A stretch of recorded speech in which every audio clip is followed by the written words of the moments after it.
This was late 2007, early 2008. I handed my notice in, and just as we were about to start signing the contract, my friend pulls out. And next thing you know, a few weeks later, the world goes into financial meltdown, the crisis of 2008. Yeah. And I'm the guy that mortgage to the hilt, taking a 70% pay cut in earnings, and starting a business during the worst financial crisis since the Great Depression. Welcome to the Alphapreneurs podcast. I'm your host, Rayhan Aleem. I'm also the founder of AlphaPro Partners, a bookkeeping business based in Dubai, and Taxstar, a tax technology startup automating corporation tax returns. Join me on each episode as we talk to inspiring Dubai-based entrepreneurs who share their stories, challenges, and secrets on building world-class businesses. I'm really pleased to welcome Reza Hooda to the show. Reza grew his accounting firm from £125,000 to over £1 million of ARR while cutting down his own hours to just a few hours per month. Today, he helps other firm owners do the same through his coaching, his book, The Four Pillars, and his podcast, The Profitable Accountant. Reza, welcome to the show. Thank you for coming down. I know you live in Doha, and you've come through the traffic of Dubai to come to the studio. So much appreciated. Similar to me, you own a practice, but you've done a whole lot more. And I want to start from the beginning of when you started your firm to when you left your high profile job working at PwC. Sure. I come across many accountants who are setting up out here. Yeah. A lot of them are new to the journey. So can we talk about your journey? What made you quit your job at PwC and then start a firm, on your own? So that's taking me back all the way to 2008, which is when I made the decision to leave PwC. It was, I guess it was always something that I wanted to do. I never saw myself as a PwC lifer. I didn't really want to be employed for very long. I couldn't see myself spending 10 years or so to get to partner. And accountancy for me was something that I kind of fell into. So when at the end of sort of final year of university applying for jobs, I applied for everything. I applied for management roles, I applied for accounting roles, I applied for consulting roles, and I had 2 job offers.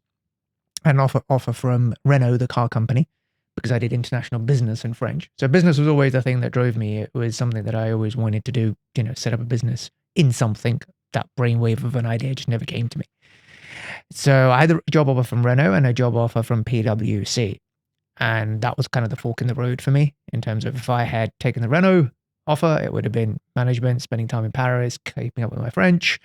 I decided to do PwC, so not French on the head, but enabled me to keep studying, get a qualification. And then everyone said, yeah, once you've got the ACA, then the world is your oyster. You can then go and do whatever you want. So I took on board that advice and joined PwC. And obviously with a big brand like that, it was the sensible thing to do at the time.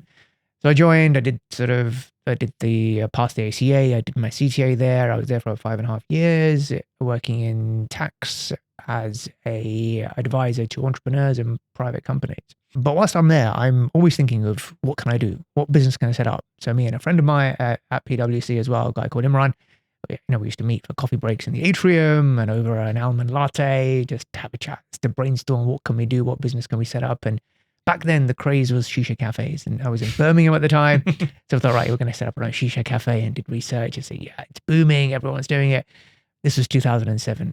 And just as we were about to take things seriously, and I remember having a conversation with my dad to say, this is what I want to do. And he's like, you're ridiculous. I said, no, it's something, it's really good. It's booming. This is a really good business to be in. And then tobacco ban comes in and basically shuts half of them down until they find a loophole to open up in another way. So that kind of scuppered that idea, and I'm glad it did, because it probably would have been hopeless. So that was 2007. And then at the end of 2007, I was visiting my in-laws. Now, I was living in Birmingham. My in-laws were on the south coast near Southampton, in between Southampton and Portsmouth. That's where my wife was from originally. And my father-in-law ran a practice, but he had he'd got into other businesses in care sector, etc. So he wasn't really paying much attention to the practice. It was just ticking along. There was 2 or 3 people in it. It was just something that he had set up, and it was just ticking along without him, and legacy clients going back sort of 25 years. And he was having conversations, he was telling me, with other practices in the local area to sell to, because he wanted his employees that he'd had that were loyal to him, that had been there since he started, to continue in employment. So we got talking, and I said, well, my friend and I, what if we could, come to an agreement where we buy the practice. And he said, sure, well, you talk about it with your friend and, come back to me with an offer and let's see what we can do. So I did. And then myself and Imran, we saw the practice, we went inside, we met with the staff, very traditional practice, all paper-based. And yeah, one thing led to another, and we decided to buy in. This was late 2007, early 2008. I handed my notice in, and just as we were about to start signing the contract, my friend pulls out. So this was early 2008. I was mortgaged to the hilt, and next thing you know, a few weeks later, the world goes into financial meltdown, the crisis of 2008. Yeah. And I'm the guy that mortgaged to the hilt, taking a 70% pay cut in earnings, and starting a business during the worst financial crisis since the Great Depression. All my colleagues at PwC thought I was crazy, but I didn't want to back out then. Decided to do it. Moved my life from Birmingham to the South Coast to run this business. And I get there and I think, okay, fine, excited. Let's see what we can do. I've been at PwC, so surely it's going to be doddle to run this tiny practice. It was about 150K turnover at the time, with about 2 or 3 employed staff. But I realized before long that I had no clue what I was doing.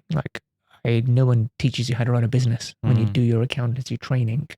No one teaches you how to price your services. No one teaches you how to win work. No one teaches you how to lead and manage a team. No one teaches you how to implement systems. So I learned the hard way. This book shows those systems, right? Absolutely. That book is 17 years of blood, sweat, and tears of mistakes that I've made. It's hopefully paving the way, the shortcut for people that don't have to go through the trial and error that I did. So yeah, I kind of bumbled along. We won clients, we lost clients. Fast forward 5.5 years, and I'm working crazy hours in the practice, and clients are coming, clients are leaving, staff are coming, staff are leaving, and it wasn't really what I signed up for. And then I come across a chance invitation to a webinar on practice growth, promising to solve all my problems, and things couldn't possibly get any worse. So I decided to attend, and that was the seed that the seed was planted that led to the transformation of my results and ultimately my life. I realized then that that other people had gone on the journey before me, that I didn't know what I didn't know, and that I had to invest in myself to become a better business owner, to do the best for my clients, my team, and ultimately myself and my family. So yeah, perhaps we'll kind of pause there, and that was the journey of transformation, really, of kind of buying the practice, not really knowing what I was doing, getting to the point where I'm questioning myself as to why did I leave a nice paying job and a career path at PwC to run my own business during the worst financial crisis with zero experience, not knowing how to run a business, and not really having the freedom that I wanted when I set up. So by that time, we had 4 kids in the space of 5 years. Things were pretty hectic, but I was finding I didn't really have the time to be able to spend at home. I was living in continuous regret, watching my kids grow, but unable to make those lasting memories. So something had to change. And that was my pivotal moment in 2014, where thankfully this mentor came out of the blue, and I realized there was a whole world out there of people that had trodden the path before me, that had, I'd never really read a business book before then, that, there's a whole world of marketing and sales and coaching and courses and masterminds of people I could learn from to acquire those business skills I desperately needed to be able to run a business, to become a better business owner rather than a better accountant. I didn't need to become a better accountant. I needed to become a better business owner. And that was the unlock for me back in 2014. There's a few things that I want to unpack that you've mentioned about your journey, and thank you for sharing that. I think what you've been through and what you've went through there's a lot of entrepreneurs that can resonate. I can resonate in many aspects. But one thing I want to start off with is you decided to buy a business rather than set something up from scratch. And many entrepreneurs, when they start the journey of entrepreneurship, they would start from scratch. Some even have partners, and you also didn't go down the part. You almost had a partner, but you then went a solo route as well. So tell us more about your experience of buying a business and growing it, as opposed to, starting something from scratch. I want to tackle that first, and I want us to then talk about the partner model as well. So how did you find buying a business and, taking that on and growing it? Yeah. I mean, it definitely had its challenges because you are now inheriting someone else's employees, and that comes with its own challenges where you're going into a business. I was 27 at the time, and there were employees that had been there since my father-in-law had set up the practice back in 1982. So they'd been there a long time already. They'd been there, 25 odd years. So they were like the backbone of the firm. So coming in as a junior age-wise to them, that was a challenge because you're always going to get that resistance with that long-standing employees who kind of think that they own the place ultimately because they've been there for so long. This is the way it's done. This is the way it's done, and that resistance to change. And you as me as a kind of a young, excited, and wanting to make change. You're coming up against a lot of obstacles in front of you to try and make that change. So that was hard, and I had to navigate kind of difficult situations to be able to make the change that I wanted happen. But I would like to say that it was kind of intentional buying the practice instead of starting up. But actually, I can probably admit this now. I maybe wouldn't have admitted this 15 years ago, 17 years ago, whenever I purchased the practice to anyone, but especially not the employees that were already there. So although I qualified as a chartered accountant, I qualified as a chartered tax advisor. Yeah. I was working in the entrepreneur and private client tax department of PwC. And PwC, being a huge organization, means that you're very much pigeonholed and just do what you need to do in your department. So you just do all I was doing with the advisory work, which is great because it was great experience and exposure that I had got advising entrepreneurs and private clients who ultimately would also be the same profile of client that I would have when I purchased a small practice and looked to grow it, albeit on just a smaller scale. So rather than having 100 million turnover, they might have 1 million turnover, right? But profile is the same, owner managed businesses. What I didn't have any experience of is doing any compliance work. So when I bought the practice, I had never prepared a set of accounts before. I'd never even done a tax return before because the tax returns were done by the compliance department of PwC. There was a whole tax compliance center who did all the corporate tax returns, did all the personal tax returns. So yes, I'd seen a tax return, corporate one, and I'd seen accounts, but I never prepared them. Bookkeeping. I had zero knowledge of bookkeeping. I'd never done any bookkeeping before. So starting a practice would have been quite difficult for me to do because I didn't know actually how to do the work. Yeah. I'd have had to invest in people and then have no idea and just trust that they would do the work. Whereas this, I thought, okay, well, I can actually use my skill set immediately. So I can use my skill set to add value to the existing client base that we had and use that to grow. Because I knew, clients ultimately they're bothered by tax. Like tax is something that you can use to win clients because you're going to save them money. And that's what people are happy to pay for rather than compliance work, which is much harder to sell. So on that basis was, so I kind of hit that fact at the beginning, but ultimately the opportunity arose and I took the opportunity and it kind of worked out in the end. But that was the reason why I kind of bought instead of starting from scratch because I didn't know how to do the stuff myself. Yeah, no, it's a very, very interesting, admission. Way of, getting to the end goal. But I mean, you've done tremendously well and, you've got to a point where your business runs on its own, and we'll go into how you achieve that later on in the episode. I now want to dive a bit more deeper into your thought process of partner and solo founder. I set up Alphapro. I've been in Dubai for 9 years, and that's when I officially set it up full time. And I never wanted to bring on partners because I was paranoid. I wanted to have full control. I didn't want someone telling me what to do. I had that when I was an employee working in all of the different companies I worked at. But in hindsight, there are situations where a co-founder can fill your blind spot. You can probably grow faster as an accounting firm having partners. Sometimes you get to a point where your decision making slows down as well because you've got more than one person to please. I've now stepped into the startup world, and you have as well, and we'll go into that. And some investors do not invest in a business unless you have a co-founder, because the extreme is if something happens to one of them, you got someone else to kind of take over the business. Yeah. But in other scenarios, running a startup is hard, right? It requires a lot of hard work, hours, and determination, and you need to be an expert in at least technology or sales to really drive the growth. So in terms of when you purchased the accounting firm from your father-in-law and your friend pulled out, what were you feeling at that time? And did you think about bringing on another partner? If not, why? And if you went back, would you have taken on a partner to kind of help you with the load? Yeah, no, it's a great question. When he first pulled out, I questioned whether I should proceed or not. But I guess thankfully the person I was kind of buying from was family, and therefore he was very supportive.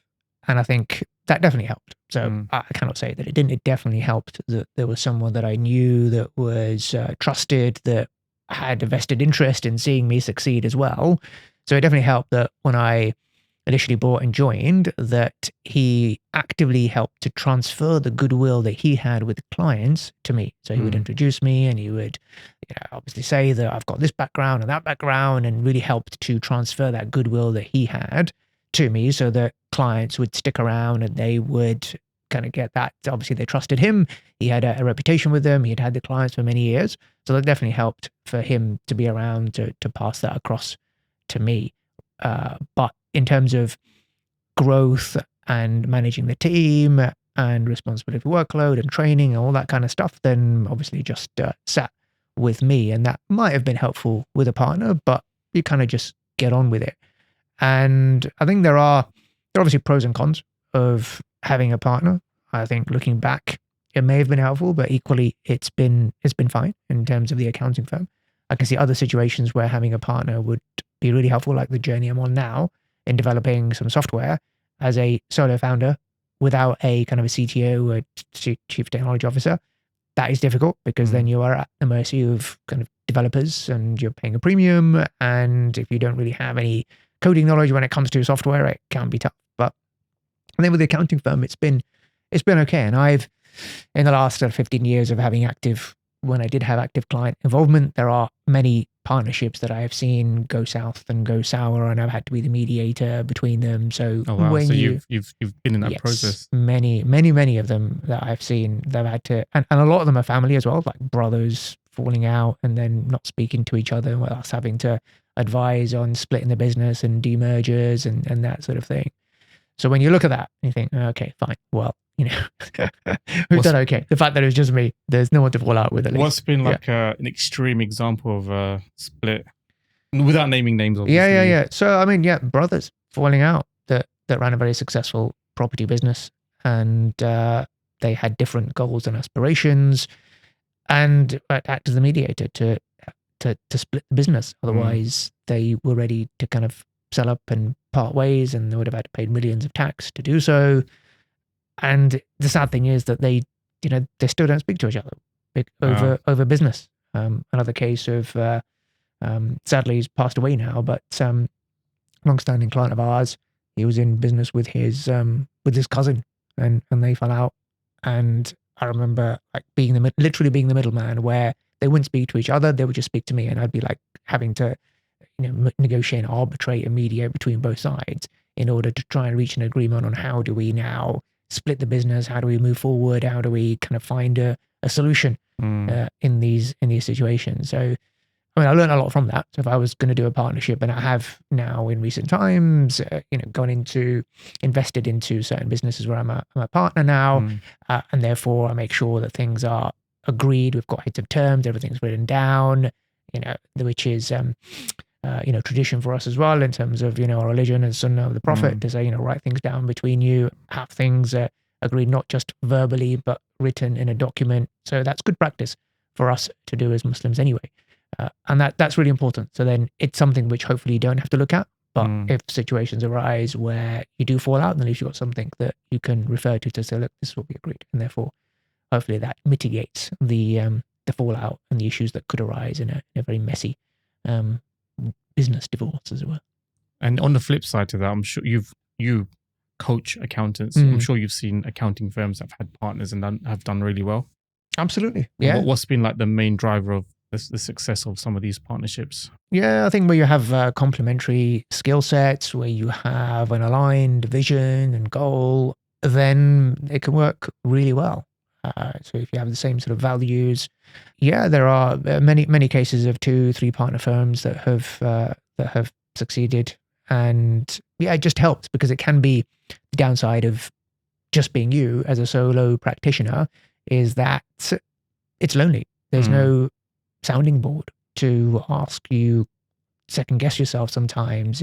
Everything falls on your shoulders. So it can be quite daunting and overwhelming and feel quite heavy on the shoulders being on your own. And I guess that's the benefit that I'm able to provide accountants now in my community, where it's essentially like having partners, but without the having to give your profits away. They can all get in their safe space and ask questions which they couldn't ask anybody else, because nobody gets you like a fellow accountancy firm owner. If you are an accountancy firm owner yourself, you can't talk to your clients about these things because they expect you to have all the answers when it comes to business, but you're just like them. You're just learning the ropes. You know sometimes as much about business as they do, but you can't admit that to them. So having a safe space where you can talk to other practice owners about the challenges you're having, your cash flow issues or your pricing or your team issues or your confidence issues when it comes to pricing, is highly valuable. One of the common themes of this podcast when I'm speaking to entrepreneurs is the concept of having a mentor and a coach. And we just touched upon that in the previous session. I'm a big believer of having coaches and mentors. I myself have a coach. I have a mentor as well. And some of the things that they're able to do is they may not be a better entrepreneur than you, but at least they can see your blind spots. Michael Jordan, Cristiano Ronaldo, Messi, they all have coaches 100%. Because they can observe what they're doing and give them feedback on how they're doing and how they can improve. Even the likes of Steve Jobs, the Google founders, Amazon founders, Jeff Bezos had the same coach who was called Bill Winters, and he wrote an amazing book called The $1 Trillion Coach, which I recommend for everyone to read. And you have a coaching club as well for accountants based in the UK. And you have a number of accountants that you coach around the world. Tell us more about how you've been able to empower the accountants who've come to you for coaching and mentoring, and what are the benefits that you've seen off the back of that? Yeah, sure. I guess it might be worth just talking about how it began, because what I'm doing now is pretty similar to how I learned and how I managed to transform my practice through learning from somebody else who is my mentor, my first mentor back in 2014, a guy called 𝗪𝗵𝘁. I joined his mentoring program, and it was once a month. He would deliver some training for 90 minutes on a group level. So it wasn't a one-to-one, it was group coaching. And I remember I would sit there and my PA would know that, door is closed, is not to be disturbed. And I would take notes and I'd make sure it actioned something from each session that I attended.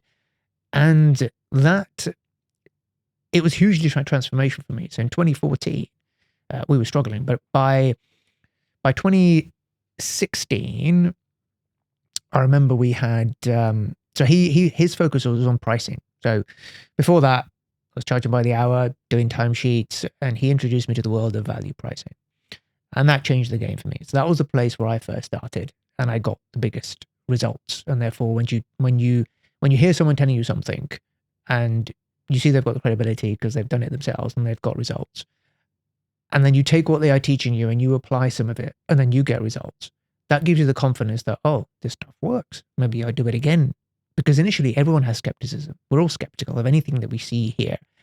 And slowly, there are things that we see, we observe, we take a leap of faith, which add to our level of certainty. And the best level of certainty is when you're taught something, you do it, and you get a result, then you'll do it again, and then you get a better result. So that's what I started to do, take little bits of what he was teaching, implementing it, and getting results. 2016, I remember pitching a fee to a client based on value pricing for £66,000, and I was bricking it. And I laid it out exactly how, he showed me to do it with 3 options and chunking the price down and all that kind of good stuff. And the client went for it. And not only that, Nice. but the client decided, because again, now I teach the stuff, but someone taught me about giving options in pricing, and the options were either you spread it over 12 months or you pay in advance for a 5% discount, and they wanted to pay in advance for a 5% discount. So I got the whole chunk up front before I even started any work, which was mind-blowing for me. I thought that would never be beaten.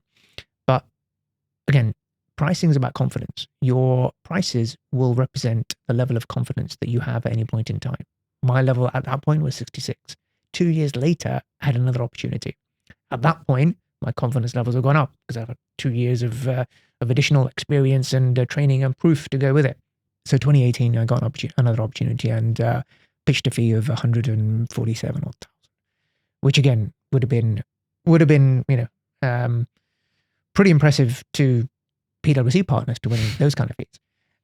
But that's all this stuff works, and it's pricing based upon the value, and I'm just taking a small share of the value that I'm generating for the client, and they accepted. And again, they chose to pay in advance. So we got a 5% discount, £135,000 paid in advance before we'd done any work. And that enabled me to then from 2018 onwards to start really investing in good people to take away some of the client relationship. So I'm less involved in the practice.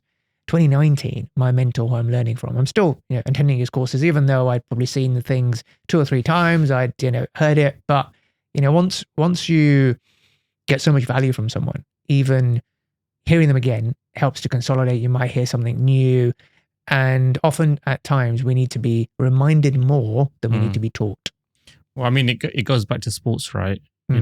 Repetition helps perfect the kind of the perfection, right? So if you're playing any sports as well, why do footballers, practice to kick a certain way? Why do golf swingers, swing a certain way? Because there are times when your the consistency of what you do helps you then execute that later on down the line. And I think that is still a very important thing to do. Even I'm a member of EO in Dubai, and we have learning days, and some of these learning days, they do repeat the same content, but I go again. And the reason why I go again is because sometimes they give you a menu of things you should fix in your business, but you just want to focus on one.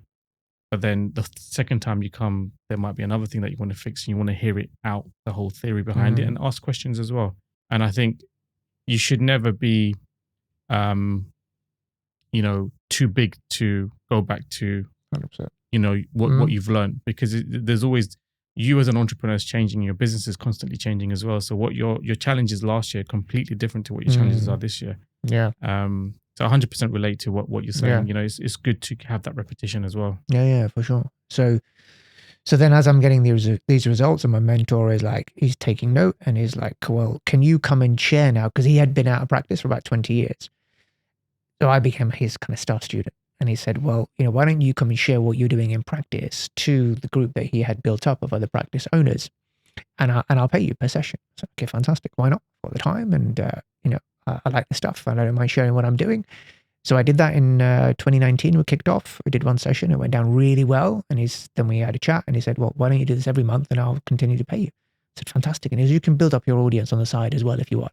So I said, okay, fine. Well, let's do that. And it was something new for me to kind of get into and start exploring the whole world of content marketing and social media and that kind of thing. So it gave me something else to do now that I didn't have as much involvement in the practice anymore, because the team were running a lot of it. So I started that and building my audience. And after about a year and a half, my audience has kind of grown where we'd kind of become competing businesses. So we decided to kind of call it a day, and we parted ways amicably. And then I continued down the route of continuing to grow my audience and the coaching community that I was building. But ultimately, it's giving practice owners, accounting firm owners, the courses, the coaching, and the community to be able to grow and scale their accounting firm and build an accounting firm that gives them more time, money, and freedom.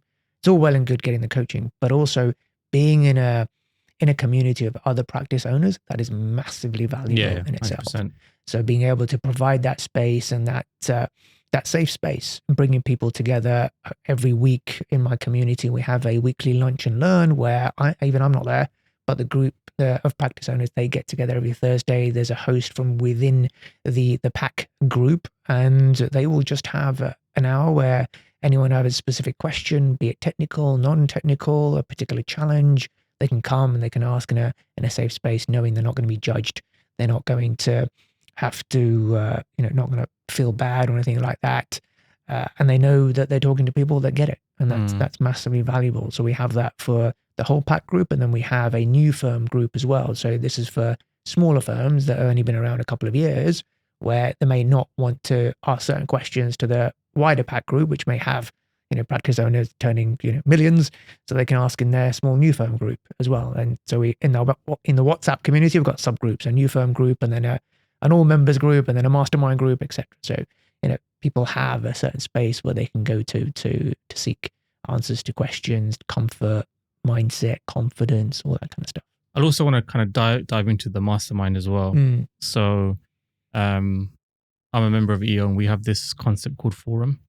And in our forum, you have entrepreneurs, and you're very open in terms of what you talk about. You talk about your problems, or not just problems, but successes as well. And I know this can be quite important to have a mastermind, because sometimes you just want to have a very select group of people that you can trust and you can be vulnerable to as well. How does that mastermind work with you and your community as well? Yeah. So very similar to what you've just said. It's the mastermind is for kind of larger practice owners. So anyone doing more sort of $500,000 upwards. So it's a much smaller group, and similar sort of thing. We meet at least once a month, once or twice a month online, and we also have a separate WhatsApp group. But in that, we go around the room, we share wins, successes. And the reason for that is to help inspire, motivate other people as to what is possible. So when they hear that other people like them are achieving wins, client wins, fee wins, team wins, spending time away from the practice wins, that's all good to share, because it helps motivate and inspire others as to what's possible. But then also having that hot seat where people can come with their challenges and their problems and be able to then benchmark as well. So, benchmarking margins, or benchmarking even salaries, or looking at their team structures. As you scale from $500,000 onwards, it's more about kind of team and systems and that kind of thing. So they're more of the kind of discussions that we are having in the mastermind group, which are highly relevant and just help people to move on a lot faster, rather than try figuring out. Often you just procrastinate on a decision because you're not sure whether to do it or not. Whether if you can just meet with a like-minded room and there's other people who have been in that situation before can help you make that decision, then ultimately your growth is dependent on the speed of your decision making. The faster you can make decisions, even if they might not be the right decision, but it means that you can then make the right decision if it turns out to be a wrong decision. But if you're not unable to make a decision, you're just going to stagnate and stall your growth ultimately. Yeah, no, I agree 100%. I want to kind of pivot now to personal branding. Okay. I think you have the gold standard when it comes to personal branding. I'm not sure about that. You've one of the things a lot of new entrepreneurs and a lot of entrepreneurs struggle with is their personal brand. So even when I first set out in business, I didn't want to show my face. I didn't want to kind of do podcasts, do videos or anything like that. I just wanted to sit behind my keyboard and just write blogs, and that's it. But with business, particularly with accounting, people, your customers are doing business with you and they need to trust you. And even if they don't meet you, they need to trust your process, because ultimately you've built your business, you've built your process, which they kind of, their business relies on your process to, run their accounts, do the tax returns, look at cash flow, post the journals, post the bookkeeping as well. So they need to trust in you. And that's something I've realized over the years growing Alpha Pro Partners. But for you particularly, you've got a book, you do podcasts, you do webinars, you have your own group as well. You do a lot of content, written content as well. And you're active, you're consistent as well. For the entrepreneur who's just coming into business, can you tell us your perspective of what you think personal branding is? And what kind of tips can you give entrepreneurs to be consistent, to, start that post, to maybe start writing a few lines of the book? What kind of advice would you give? Yeah. I think personal brand has become even more important nowadays with the advent of AI, which is enabling people to generate things like written content at scale, and you don't know whether an AI has written it or a human's written it. Whereas personal brand, actually, like you say, getting face on camera is what's going to be left when everything else is just sounding the same. So this was not something I did intentionally I want to build a personal brand. It was a means to an end. I saw on social media that to kind of build a business, a coaching business, as it were, to help people, you need to get out there and share what you know to other people. And the best way to do that is through the medium of video. The videos that you see now are 1,000 times better than what they were at the beginning. What people see now is take, 1082, and if you haven't done any, you're at the start. So you're not going to be as good as your version 2, 3, 4 years from now. But you won't get to that version if you don't start now. So I always say you don't need to be great to start, but to be great, you need to start. And at first, it's all about quantity. Just put the reps in, because ultimately you will get better over time. Quantity over quality. And you will have those feelings of, and I had the same when I saw other people doing video. And the reason why I started video is because I kept hearing from other people, from mentors and other people that I'm learning from, is that do content marketing. This is what's going to separate you. This is how you're going to get credibility. This is how you become the expert in your space, so that people want to work with you rather than you having to go and chase business. So I forced myself to do it, and my first videos were awful. I hated the way I looked. I hated the way I sounded. But over time, I just stuck with it because I knew it had to be done. And if I look back at my videos from 5, 6 years ago, they were awful, but it had to be done. And then it's about mine's the same, by the way. Well, exactly. We all start. No one starts being polished straight away. You've got to put in the rest. So it's just about, hopefully people hearing this will think, okay, fine. Well, yeah, go and look at my videos from 5, 6 years ago. And it's fine not to be polished when you first start, but you're never going to get to the stuff that you see now that you like if you don't start now. And video really is the quickest way for people to know, like, and trust you in order to do business with you. We know that people have to know, like, and trust you to do business with you. Video is the best way, or the quickest way to do that after in person. In person, you're limited to your one-to-one conversations. If you can get in front of a group of people, fantastic. If you can do a video, you're basically getting out at scale. Yeah. So your ability to reach people at scale through video is unmatched, apart from if you get a gig on a stage, for example. So because of, social media is fantastic. It's allowed us to have this potential reach at scale, which didn't exist 20, 25 years ago. So if you want to grow your business, if you want to grow your credibility, grow your personal brand. And what you'll find is that your personal brand, i.e. the content that you put out, has the ability to be that umbrella that will sit on top of anything that you touch. So now, for example, I'm able to leverage my personal brand, not just to help my coaching business, but also my accounting firm, and also my software business, and also anything else that I do, because that has the ability to sit on top of everything that you touch. And instantly people get that credibility because they've seen you, they know what you're all about. You've got a certain, if you've developed any kind of thought leadership in a certain space and people align with that, then it just helps everything else that you touch underneath. So I can't emphasize that enough. I think also tactically, you once said to me that I don't think you do this anymore because you've moved to Doha, but when you used to drive to work, you used to record your podcast as well, right? Yes. What made you think to do that? The podcast, yes, my audio podcasts. Podcasts. Because initially I thought, right, okay, well, I was already doing video by then. Yeah. And I wanted to do an audio podcast, but I knew that kind of building a podcast takes time, and it's not something that's going to get me business straight away.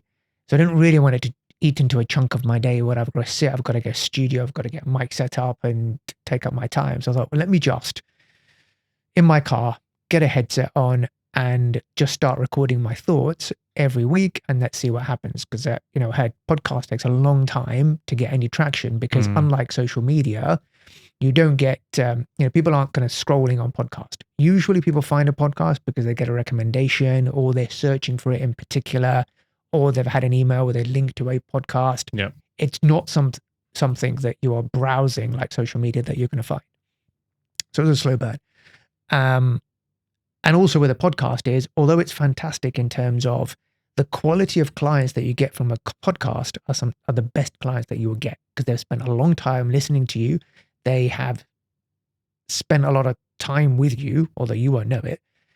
But it's hard to keep up with a podcast. They say very few podcasts get beyond 20 episodes. Like 90% don't even get to 20 episodes. So if you're doing more than 20, you're in that top 10%.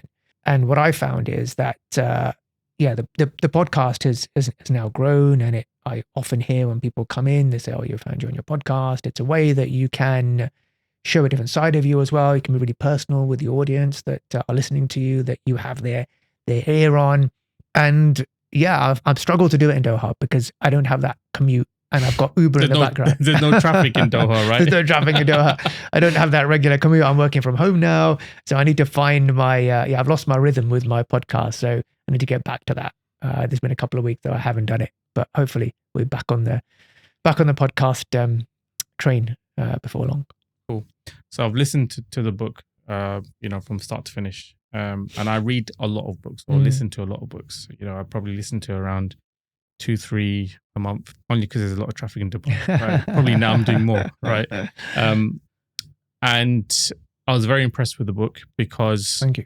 For me, I've read the likes of, Atomic Habits. I've read the likes of, there's a lot of books that I've read that are quite deep in, the toolkit of what you need to be as an entrepreneur. Yeah. And I rate this as up there as well. And what I really liked about it is, you're being very specific towards accounting firm owners. It doesn't even have to apply to accounting firm. It can apply to any service business. Yeah. Because you talk about, the people, the price, you talk about the process as well, the sales funnel. And it's all relevant whether you're an accounting business or you're marketing or consulting. And I think, you put a lot of, blood, sweat and tears into the book to make it happen. Tell us about your process of writing the book. If we have an accountant who's looking to set up a business, what kind of things would they get out of this book from your point of view? Yeah. Good question. So the decision to write the book came, I remember it was December 21 or 22, December 21, I think, because it came out in 23. December 21, I'm on holiday in Barbados. And so it's Christmas, we tend to get out, and kind of had that headspace to think.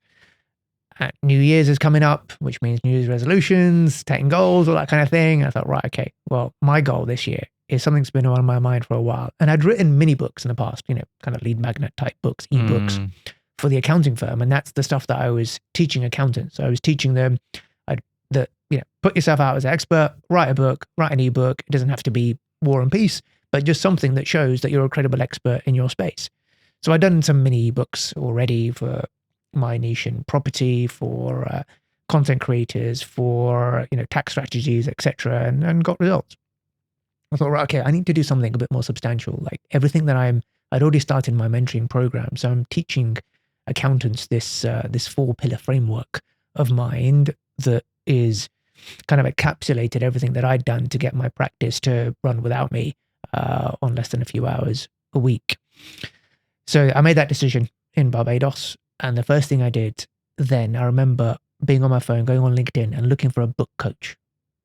Because I knew if I didn't have somebody holding me accountable, that I would not be able to, I'd probably get distracted or I wouldn't really finish the project because I wanted to do it in 6 months. So let me reach out to somebody, a book coach. Didn't know they existed, but I started, searching on LinkedIn, and lo and behold, they did exist.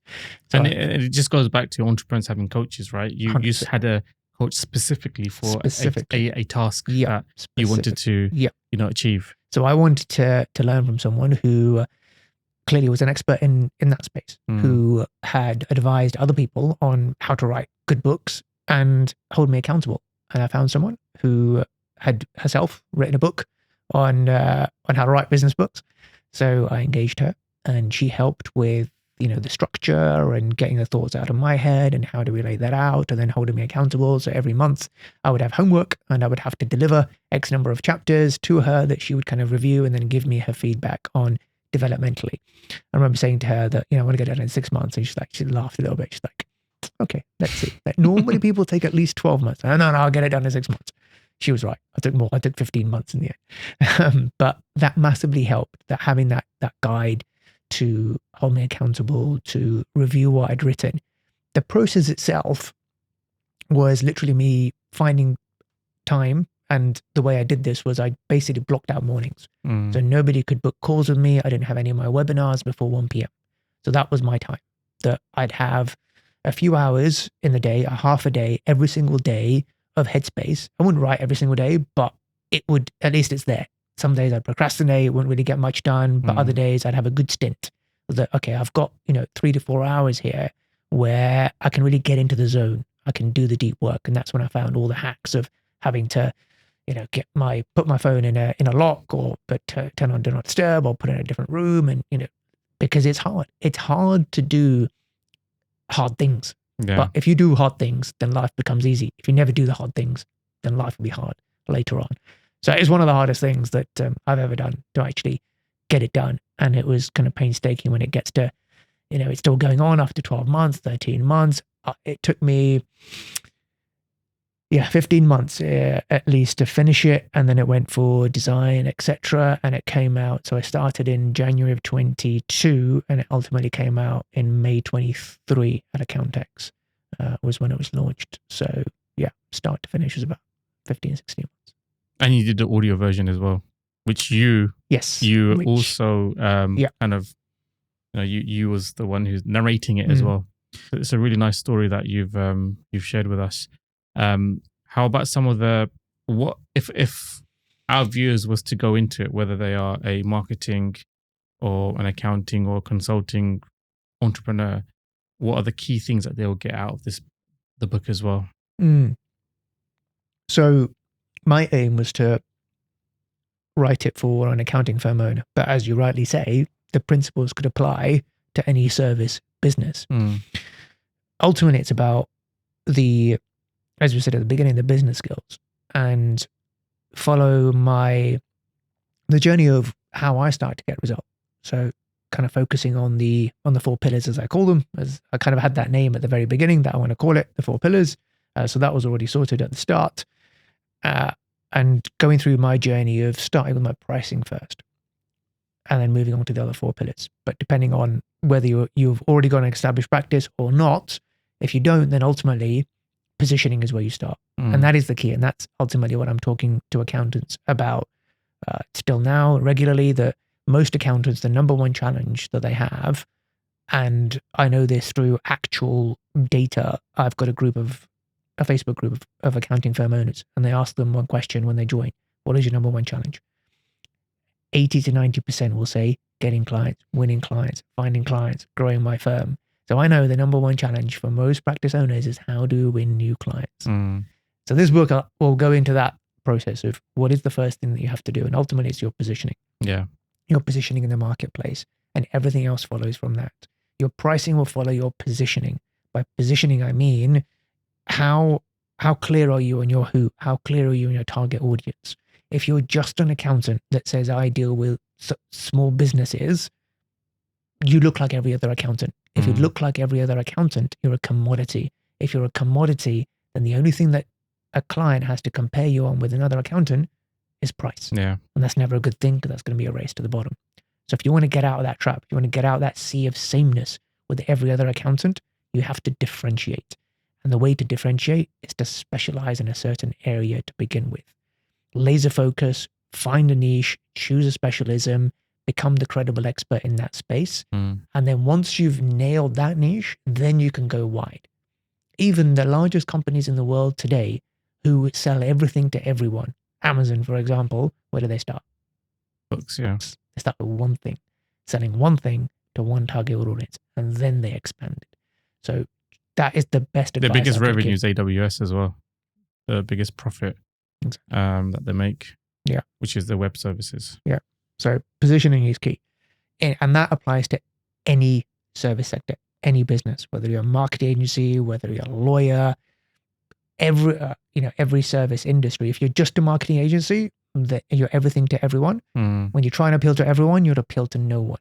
So if you say I'm a marketing agency for accounting firm owners, you're going to get when accounting firm owners look at your website and they see marketing firm for accounting firm owners, they're instantly going to feel that you understand them because you deal with other people like them, and you're more likely to get a lot more business from accounting firms who will be willing to pay you more because you are now the specialist in the area. You get them. You can talk their lingo. You've gone inch wide, mile deep into their particular sector. So, that advice I got through the hard way, reading the books and listening to people, marketing gurus, etc. And that was a common theme, that laser focus, choose a niche, target audience is key, choose your who, ideal client, all that kind of stuff. And it all starts with that. And the thing is, a lot of accountants, they will engage marketing agencies.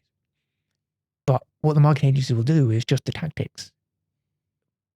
No, but they won't challenge them on the one thing which ultimately has to come before tactics, which is your strategy. And your strategy is your positioning. No one's going to challenge you on that. And therefore you need to, so I wrote this book essentially for my younger self, that I wish I had something like this when I first started, to tell me, look, this is the first thing you need to do. And ultimately, to me, solving that challenge of getting clients is the big domino. It knocks down a lot of other problems. So if you're struggling with cash flow at the moment, you're struggling with profit, you're struggling with knowing or having the ability to hire people, struggling with pipeline, having that marketing system in place where you have that steady stream of clients coming in, that knocks down a lot of other problems that you have in the business. So that is the thing where I tell practice owners, get accountants to do the accounting work. If you find that you're spending all your time just doing technical work, invest in getting other accountants to do the accounting work so you can spend your time, money, energy, and attention on learning these skills of marketing and getting your positioning strategy right, becoming the expert in that space to then win clients, which will then solve your other problems. Yeah, no, I 100% agree with what you say. And, the book is covered. The book covers this and a lot more. Can the first 10 listeners who share the podcast get a copy of the book? 100%. Deal. Okay, great. Reza, it's been a pleasure having you in the show. I feel every time I meet you, I learn something new. And I'm sure our listeners will learn lots from this episode as well. What's the best way our viewers can get in contact with you? Cool. First of all, thank you so much for having me. It's been a blast. I'm most active on LinkedIn, so send me a connection request on LinkedIn. You'll find that I share content every single day for accounting firm owners. So if you're a firm owner, wherever you are in the world, then let's connect on LinkedIn. Cool. We'll have that in the show notes as well. Cool. Thank you very much. Thank you for having me. Thank you for joining us on the Alphapreneurs podcast. I hope you enjoyed the show. Please subscribe and give us a 5-star rating and a review. Your feedback is appreciated.